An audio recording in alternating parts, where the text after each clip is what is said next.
Welcome to the Steady On Stronger Together podcast. I am your host, Angie Bauman. Today's conversation with Dianne DeKoning was so fun.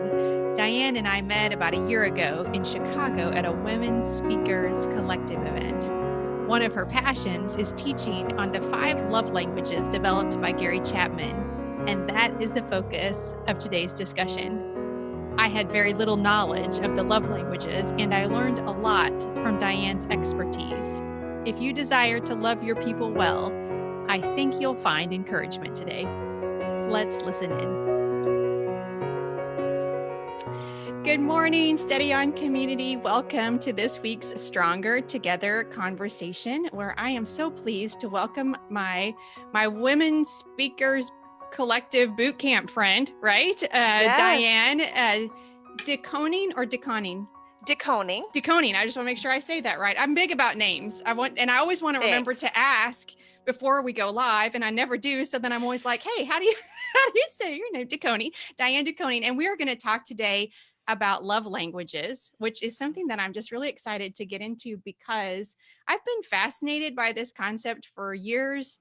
And I want to talk to you a little bit about like how it's different than other personality kind of things or whatever, but I've never studied it. I've not read the book. I don't know. And so like, you're going to be my teacher today as well, as you kind of just educate us on what this is and why you're passionate about it. So Dianne comes, as I said, we sort of met.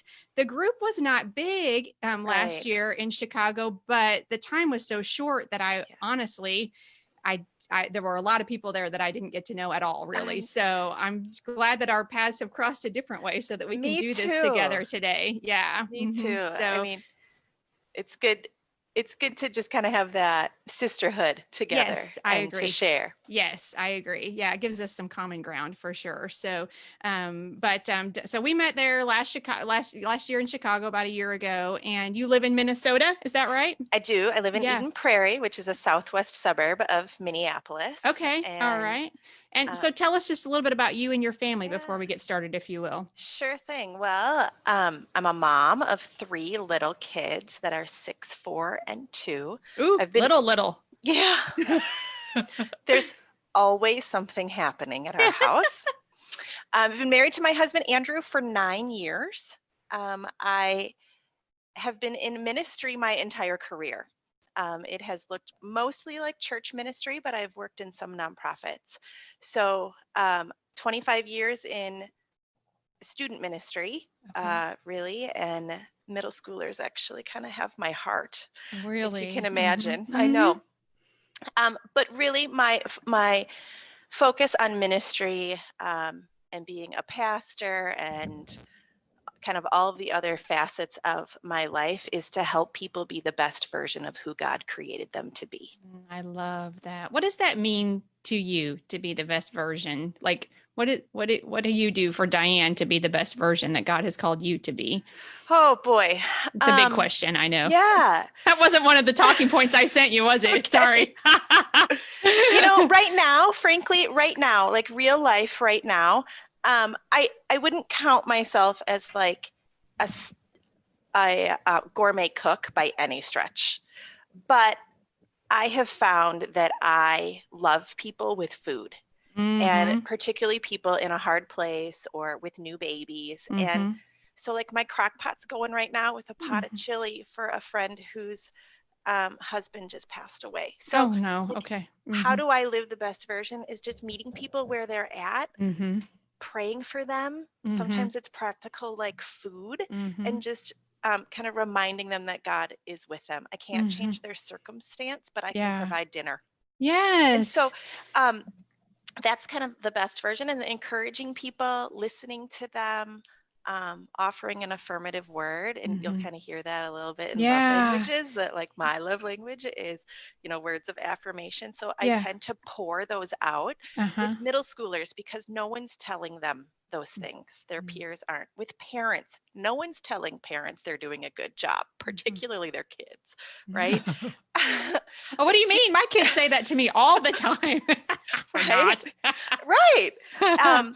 With just other women or other moms, particularly in this pandemic of like worry, and just like redirecting people to who God created them to be, who he is in our midst, and that we can contribute to our community with the gifts that you have. Like, doesn't God tell us bring what you have? Yeah. And so right now I am bringing pans of lasagna and pots of chili because that's what I have. Not because they're going to be like the best food you've ever eaten in your entire life, but it reminds you that someone sees you. And so that's how I, like, most recently have been living out kind of my, like, what God has gifted I me. think that's so powerful. That simple statement, I can't change the circumstances, but I can bring dinner. And I think that there's such power in that. There really is. So I appreciate you just sharing that, because I think it's the little things that we do as God calls us that add up to the big things of who we are, right? You know, those little, when we feel those little nudges of, well, I don't know if my lasagna is good enough to take to someone or whatever, you know, it's like, it matters that we bring it. It's the receiving of it, that it's how we show God's love, right? Yes, And it really doesn't matter that person that's hurting, that if it is the best lasagna ever, that's really not what but we can get caught up in that and not do it. Yeah. And then we like tell ourselves all the reasons why we can't or shouldn't. Yes. Oh yeah. Yep. Absolutely. I appreciate you sharing that, even though I didn't ask you that question ahead of time. I'm glad you did. So give us just kind of an overview as we get started of love language. Like for someone like myself, that's heard of it, but doesn't really know much about it. How would you just kind of introduce it to us, please? Sure. So Love Languages is based on a book by Gary Chapman. So that's really what I'm sharing, is a lot of his information from the book, but certainly adding a lot of my own experience too. The book was written in 1992, so it's not particularly new, but I love the concept. Just be careful. That's the year I graduated from high school. So just be careful as you say how old the book is. All right. Well, I'm a 94 grad, so I'm right with you. Okay. But I really appreciate his perspective and his research on how we give and receive love. So that's what the love language is about. Okay. We are every person expresses love most likely in one of 5 ways. And I'll tell you those in a second. Okay. So we express love to others around us in a primary manner. It's also the way we want to receive love to the greatest measure.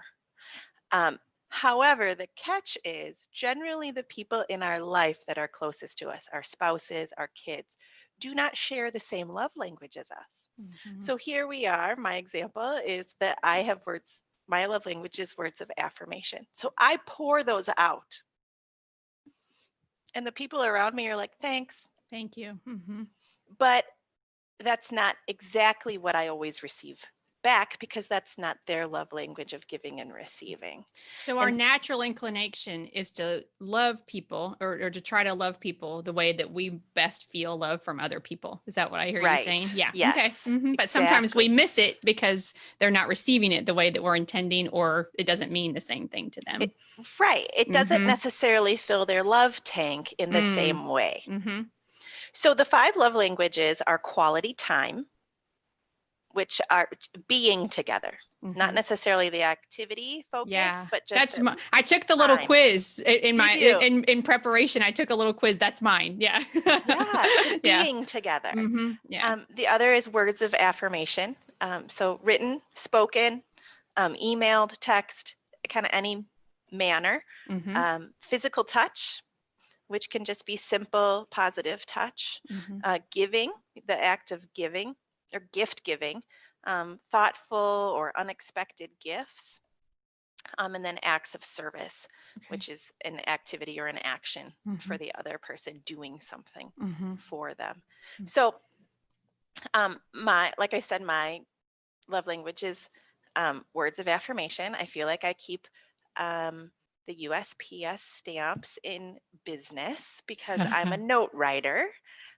Except my husband, on the other hand, is a quality time. And so I have to kind of remember that. We'll get into this a little bit more, but he just wants to be with me. And I'm like, I have things to do. I've got notes to write. Yeah. On the other hand, I want to give words of affirmation to him or write a nice card. And he's like, okay, thanks. Not that he's unappreciative, right? You're not unappreciative, but it doesn't fill his tank like it fills The mine. same way. So thank you for that overview. Yes. So that helps a lot. So given that, what has attracted you to this over the years? Because I know you've been doing this for a while, where this is like a big focus of kind of how you live your life a lot through this lens, right? So why? What has resonated with you that's been really helpful and makes you passionate about this? Well, I think when we are able to express love to someone else that we deeply care about, in a way that they are able to receive it the best, then we're an example of God's love to them. We are like living proof of God's real and active and deep love for them. Every person has a desire, a human desire to be loved. And why not fill their love tank in a way that makes them experience that? Yeah, And because we're challenged, like as Christians, as believers, like the evidence of our belief, our faith in Jesus, right, will be that we love each other well, right? And so yes, it's almost like I'm hearing this. See if you agree with this. It's like it's a sacrifice for us to make for someone else to learn how to love them well or love them better, yes, right? It's like I love you yes. well enough, or I love you enough to try to figure out how best to communicate that to you. Is that fair? Right. Yeah. Like I want my kids to know they are loved because I Mm-hmm. tell them, but I Mm-hmm. want them to experience the Mm-hmm. love Mm-hmm. too in a Yeah. way that matches their love language. Okay. Okay. I want to let you know that Cindy Erdl, Erdar, Yes. is sending you love today. Love you, Diane. Thanks, Cindy. Hey, so tell us just a little bit, if you know, like, how is this different than maybe like Enneagrams or Myers-Briggs, other kind of personality sort of things? What do you see as the way that this is different than those kind of things? Great question. I love all those things. I'm kind of like a junkie when it I do comes too. to when it comes to those assessments. Really, this one is just a little different. It's a unique way on. It gives you insight into who you are, like many of the others, but it also is how you can give to others, and you can learn about others' love languages. And I think that can set it apart in a way that is not as maybe putting you in a box. I think other people might feel sometimes like the other assessments put them in a box, and this one is much more free flowing. Okay. And I think just elevates the desire that we have to be loved and love others well, which the others give you different aspects of your personality or your strengths or how God designed you. And again, I kind of put them all together sometimes as they can complement each other, right? Yeah. I have the spiritual gift of shepherding. Well, words of affirmation Sure. fit that, Right. right? The gift of, or the strength of communication, or that I'm an extrovert. I kind of begin to put them all in the same pot, and then you can see how they complement each other. Like Sure. you kind of have the no wonder I do that, or that comes easy to me. And so it sets it apart in a way that I think focuses on something that can be beyond us and within us. Beyond us and within us. Yeah, I like that very much. Yeah, yeah. Let's talk a little bit about one of the ways it can help us, like with conflict, right? Oh. Like how, yeah. So how would something like this, knowing this, like about my spouse, for instance, Sure. how does that help us foster connection and limit conflict maybe? Right. Well, certainly it fosters connection, right? So if I know your love language, then I can kind of meet you where you're at. It gives me the opportunity to kind of take a deep breath and understand or acknowledge where you're coming from as to why you're maybe asking me for something or inviting me into something. So my husband, quality time, right? He and I will go to concerts sometimes, not recently, obviously. Right. And I told you the ages of my kids. So sometimes, like, it's kind of the last place I want to be is a loud, late night environment. But that's quality time together. So I will kind of dig deep to say, yes, I'll go with you. Or this summer, we went kayaking together, like Ooh. out of my comfort zone. But that's quality time together. Yeah. And so it helps me say yes rather than fighting the like, well, why do you want to do that? Or getting kind of snippy and snarky about it. It's like, oh, that's his love language. That's why he's invited me. That's why maybe I should say yes and step into that, because he will feel loved and I will fill his love tank by spending the day together with him.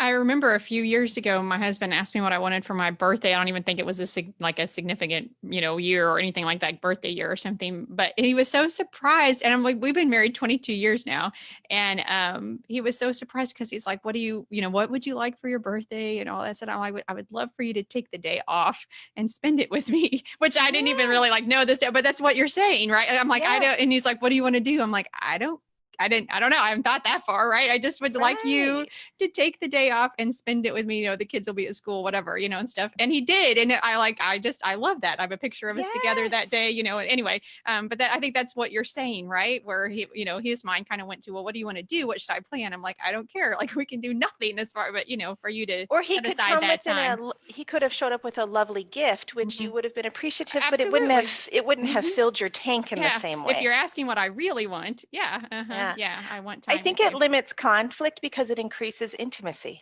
And when you feel loved, feel seen, feel cared for, feel like someone is acknowledging you, then your intimacy grows and your conflict can decrease. Or when you do have conflict, you have a little bit more patience, a little bit more calm within your own self to approach the conflict in a way that is reasonable and respectful.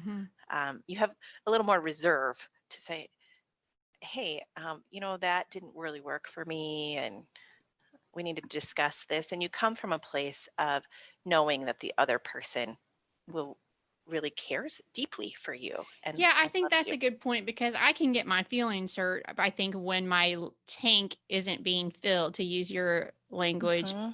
And then my husband, maybe I'm just using him as an example because that's my closest relationship, right? And then my husband doesn't understand that because he's doing things that he thinks should make me feel loved, right? Right.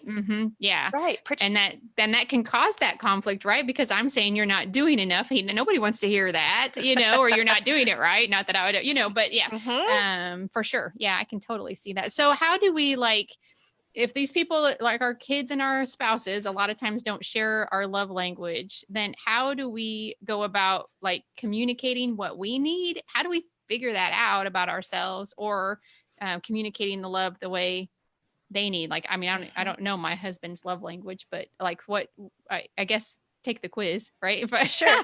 There is a quiz, right? But talk to us a little bit about that. How do we figure this out and navigate it and do better? Well, one simple way is for you to take the quiz. So at the number 5 lovelanguages.com. Okay. Yeah. .org. Yeah. You can put that in the comments in the show notes for sure. Yeah. Take a quick quiz. It'll ask you a bunch of, either or questions. It only takes a couple of minutes. So that's really one way. Yeah, take long. Yeah. And then you have language to describe yourself. And then you can, hey, when you do these things or you say these things, it's really meaningful to me and it fills my love tank. So part of it is education and telling the other person. Some of it is experiment. And so try them out, particularly with your kids. As your kids get into middle school, high school is when you can really begin to maybe hone in on a love language they might have. But I told you I had a 6-year-old, right? And so I tend to rotate practicing all of these with him to sort of see what sticks, see what he talks about, see what he remembers, see what they remember. Tells people. And so before he entered kindergarten last year, we did Jackson Day. And we had told him that he could pick whatever he wanted to do that day and with Dad and I. I love this already. Go ahead. Yes. And so he did. And we did 4 or 5 different things. It was Jackson Day. It was quality time. He has a planner right now as a first grader. And instead of just checking the yep, saw your planner, I usually write a note. You're an honest boy. You're a good friend. You work hard. You are a great reader. You are very kind. You right, and so he gets 5 of those a week in his planner that he gets to read the next morning at school when he opens them up. I don't really know if that makes a difference or not yet. He hasn't come home from school and been like, "Mom, I loved your notes." So I don't know if his is words of affirmation yet. Gifts. It's easy to give your kids gifts, but as they get older and they get more specific about their items that they would really like, and it doesn't have to be expensive. Remember, money doesn't equal a better gift. You can bring home like an unexpected gift, not just for birthday or Christmas, but maybe you saw a trinket or you saw their favorite candy at the store and you brought it home when they could have it after school. So like, hey, I thought of you today when I was at the store and I picked this up just for you. Like that can be a little gift. Or doing things for them. A friend of mine always made her daughter's bed every morning. And you'd think, well, kids should learn how to do that themselves. And she was like, my daughter will say to me every night, "Mama, thank you for making my bed. I love getting in a bed that's already made." That's an act of service, right? Takes her mom 5 minutes. It's not about should the child know how or do it, but it was a way to express love to her daughter in a super simple manner, making her bed every day, right? And so with kids, you just practice and you kind of see what sticks. You see what they talk about, what they talk about with others. And then something seems to generally rise, I would say, about the middle school, high school years. I love those simple suggestions so much. Thank you for giving some just real clear things, because I think I probably do those things with my kids, but I could be more intentional about watching for what like makes them the happiest or something, or what things they say thank you for, because those are the things they're noticing the most. I think that's such good encouragement. Right. Yeah. If you have middle schoolers and they are posting or taping handwritten notes to their bedroom walls, that's a pretty good indication of words of affirmation. Okay.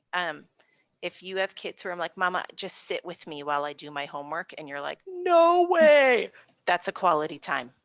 Oh yeah. You sit next to me and read, and I'll read. That's a quality time thing. So you get to just practice. It's all about intentionality, right? Yeah. And choosing small acts of intentionality to convey your love for them. As kids get older, they will begin to tell people in their circle, "Well, guess what we did today?" Or "I got a really cool card for my birthday," or and that's when you're like, if they start telling people beyond kind of your family unit circle about what's been happening, it can give you a clue into what fills their love tank to the greatest degree, right? I mean, every kid will love a gift, right? But when you say like, "I thought of you today special while you were at school and I got you this candy bar for $1," that can be meaningful. And that's probably like gifts, right? If that's really meaningful to them. Yeah. Go real quick, run us through the 5 again after you have done that. Would you? Yeah. Just for those of us who are still pretty new at what this is. Yeah. Sure. Do that real quick. Yeah. So it's quality time. Words of affirmation. Physical touch. Okay. Gift giving. Okay. And acts of service. And like for the children, the physical touch is one that longs to be hugged or held, or still sits on your lap when he might be 11. Right. Is that right? I mean, I would say that every child has this physical touch thing, right? Absolutely. Particularly when they're born, they are attached to us, frankly. Right. Yeah. But you will begin to see that the physical touch thing, they will seek it out from you. Seek it out. Yeah. And so Juliana is 2. She has to sit on my lap when we read books, but she's 2 and pretty young. Yeah. I will kind of pay attention to see as she gets older if she will continue to sit in that spot as we read books. Or this is it, physical touch. This happened to me at one point where you can have a toddler or even a grade schooler at the dinner table and they want to put their foot on your leg under the table, which like makes I just my want skin to crawl. touch you. Right? Like Yeah. be in your own spot, right? And I'm like, oh, that's potentially a physical touch. I want to know that you're near. That's how I kind of share my love with you, is to know that you're near. Like every mom has this tension of feeling overtouched, right? But as they get older, are they still sitting on your lap? Do they want to hold your hand even in public? Do they kind of seek out sitting right next to you or snuggling with you? Do they want you to lay next to them as they fall asleep? Do they seek a hug after school? Do they kind of intentionally kind of check back in with you and need to connect with you? With your spouse or even other friends that might have physical touch, these are the huggers. The person who can't leave you or see you without giving you a hug. I mean, I've got friends like that, right? I love them to death. With your husband, it could just be as simple as holding hands when you go for a walk. My husband's love language is also physical touch. Many men are, frankly. And when we go for a walk, maybe he or I, or sometimes with the family, I kind of am like, oh, I should grab his hand. Right. Yeah. Not because I need to, right, but because that's a simple way to say, I see you. I know you're here. Because holding his hand says something to his heart, right? About like, I want to be with you. Like I'm connected to you. Yeah. So I love this advice so much. Talk to me about like, so for my kids are 11 and 16. So I think probably my kids are maybe at a place, were you laughing that my kids are 11 and 16? No, okay. I love that they're 11 and 16. They're my favorite. I told you. I know. I'm just like, oh, some days I'm not laughing, but I'm thinking, like with my boys, I can probably start really figuring this out. And then how does this, so when I know this about my kids, or when I think I know this, and then we're facing something that's more challenging, can you speak to us a little bit about how does this help us just like nurture them, like when we're facing something that's maybe a little bit harder with, in our relationship? Does that make sense? Like, yeah. I would say that when you have to discuss something, you got to kind of sit your 16-year-old down and be like, hey, regardless of whether their love language or yours are words of affirmation, you got to start there. It lays the groundwork to be able to hear more difficult things. And then I think once you've sort of shared or discussed, let them share their opinion or their perspective, then I think your conclusion to keep their love language in mind. Hey, this was really a hard conversation. Thanks for entering into it with me. Let's go watch a movie together. Quality time. Maybe it's words of affirmation and you would write them a note the next day, throw it in their bag. Hey, I know that was hard. That was hard for me too. Thanks for, sharing your honest perspective. I love you. I'm glad you're part of our family, right? Or it's a little gift. Hey, I know that yesterday was hard, or tonight it was hard. It's just hard conversation we had to have. But I want you to know I care about you. I thought about you today. Here's your favorite candy bar. So I think after you've kind of, hey, we have to have this come to Jesus meeting, then you follow up with an example of their love language, because you love them in the hard thing, right? But they don't, at 11 and 16, don't always agree with you on that. Right. Yes. Right? Yeah. But when you follow up with an example or an effort to meet their love language, then you have affirmed that you do love them in spite of the hard conversation that you just had to have. And acknowledge that. I think it goes a long way with kids, Mm-hmm. because they desperately want to feel loved. At 11 and 16, they're not being told they're liked or cared about in school. I mean, that's just not Yeah. what their friends are doing with one another. Um, Letting them know that you want to be around them, even when this uncomfortable thing had to be addressed, makes them feel like they're still included in your family. Yeah. And that's what we want our kids to know, right? Yeah. We don't want conflict with our kids or our hard conversations with them to divide us. Yeah. We want them to bring us closer. Mm-hmm. We want our kids to come to us with hard things.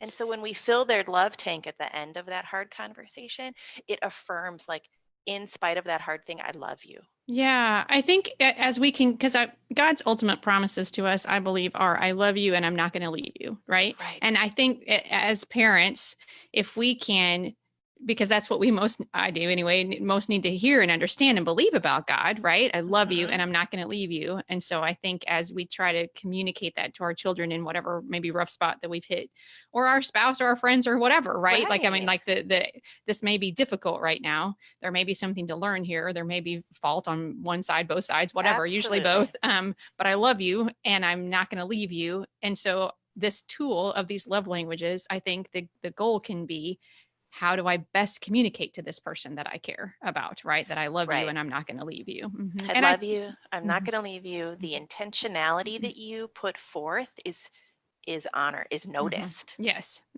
Yeah. And I think what I'm taking most away, and I just appreciate so much, is just this idea of try these things and observe how they're received. And the thing that seems to be the biggest connection between you and this other person that you love is the thing to like kind of keep doing Right. as you want to communicate that message. Especially I think just because with my children, I'm at this point right now, like I really want to establish a relationship that will last here. It will change, of course, but what they need from me is becoming so different. And as that changes and they need me differently and less in some ways, but just differently, really, how do I continue to say, I'm still a person that's very much on your side and I love you and I'm not going to leave you, even when you kind of leave me, right? Right. Yeah. Right. Yeah. Right. As they should. And so they kind of begin to boomerang, Exactly. Right. right? And so when they come back to you, you want to be ready to be able to give them kind of fill up their love tank, right? Yeah. You fill up their love tank, they go out. Then they come back. You fill up their love tank, they go out. Then they come back, right? And that's what actually we want our kids to do, Yeah. right? Let's talk about one more category of people just real quick, if you will, because I know we've talked about our husbands, our spouses, our kids. What about friendships? Can we just do that real quick too? Because you touched on that just earlier, because I think that maybe is a little bit trickier for me anyway, because I'm like, oh, how do you kind of try that with your friends? Probably much the same way, but what do you do like in your friendships instead of maybe just take this quiz, Sure. Yeah. Well, some of it's practice. So, I've had friends for a long, long time, some of them, and um, another friend of mine has the same love language of words of affirmation, and you get notes from her, right? And you're like, oh, that just warms my heart. Or you get a text, right? Other friends are a little trickier. Some friends, you just know you don't miss their birthday with a small gift.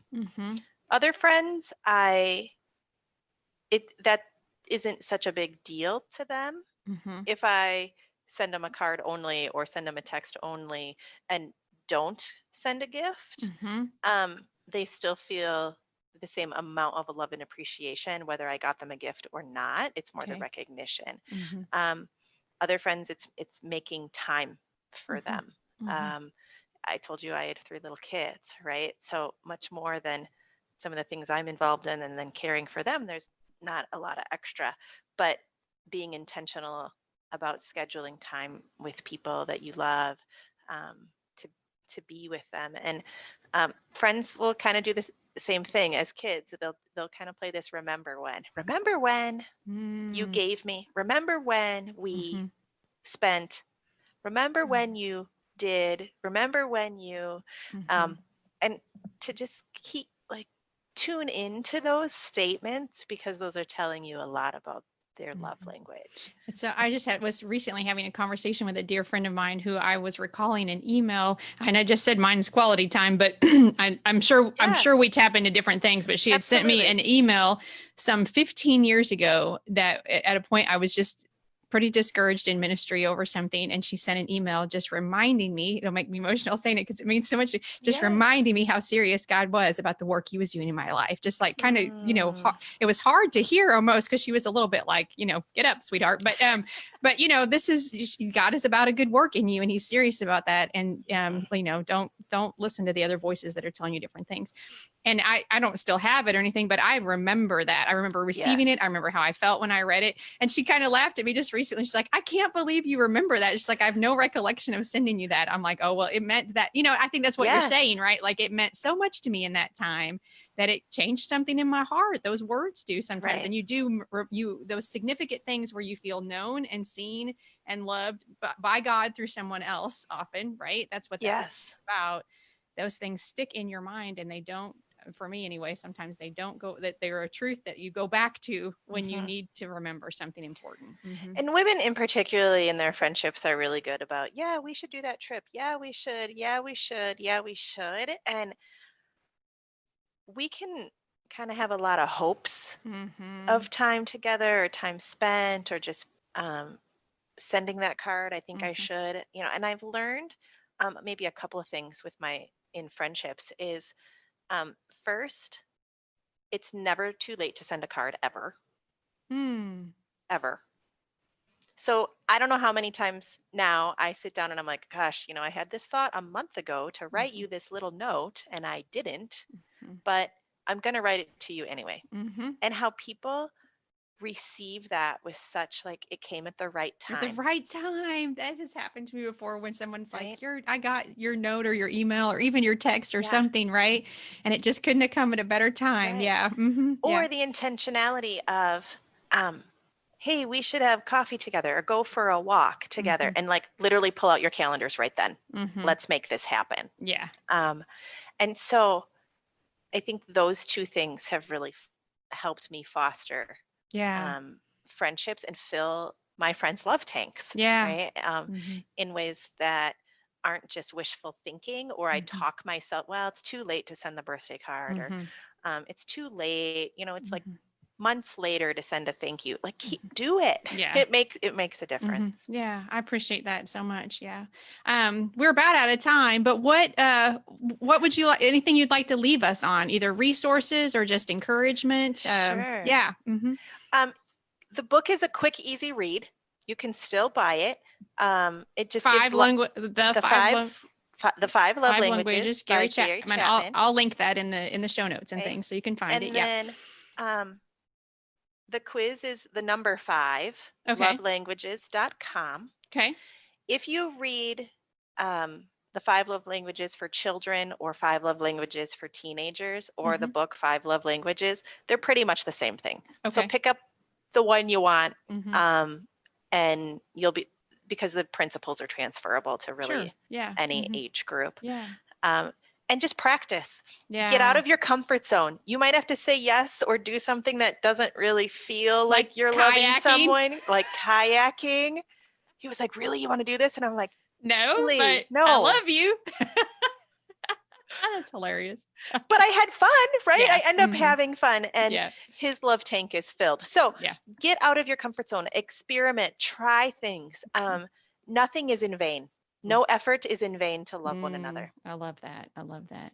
Hey, one last question before I let you go. I like to close on this. Tell us anything that's kind of filling your tank right now in your relationship with God. Like you have a book on your nightstand or a devotion you're reading or a song on your playlist? What's anything like that that's just good for you and God right now, Dianne?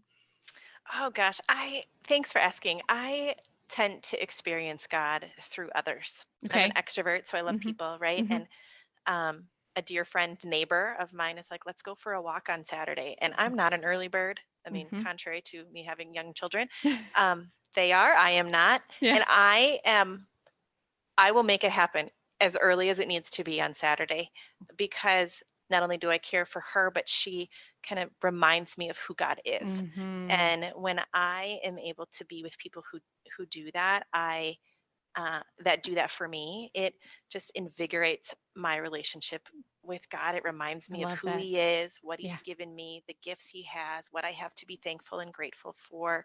And so I think that's the way that God is kind of Yeah. pouring in to me I love lately. that. Thank you for sharing that with us. I just want to let you know, Cindy says, so good. Thank you. My friend Lisa Wood, who's been watching, she says, this is so good. Thank you. So Oh, a thanks, everybody. lot of love from the ones who've been tuning in live today. And we are unfortunately out of time, but this has been so great. I've learned a ton today. Oh, Thank you for just coming good. and sharing this passion with us. This is going to be something that I'm really going to be thinking about. I'm going to make my husband take the quiz, or maybe I'll just maybe I'll give myself a little bit of time and just see what I can learn by watching and then I'll make him take the quiz, see if I was right. See, fill the love tanks of those we love, and we express God's love in that way to them. I love that. So such great words to close on. All right, friends, until next time. Take care. Peace. Thank you, Dianne. I loved Dianne's advice about being willing to tell people we love what really makes us feel loved. She also encouraged us to experiment, especially with children, demonstrating love in different ways to, as Dianne says it, see what sticks. If you're interested in learning more about love languages, you can visit the website, which is the number 5lovelanguages.com, and it's written in today's show notes for you. There you'll find a short quiz that will introduce you to your love language and teach you more about recognizing the love language of others. Thank you so much for listening.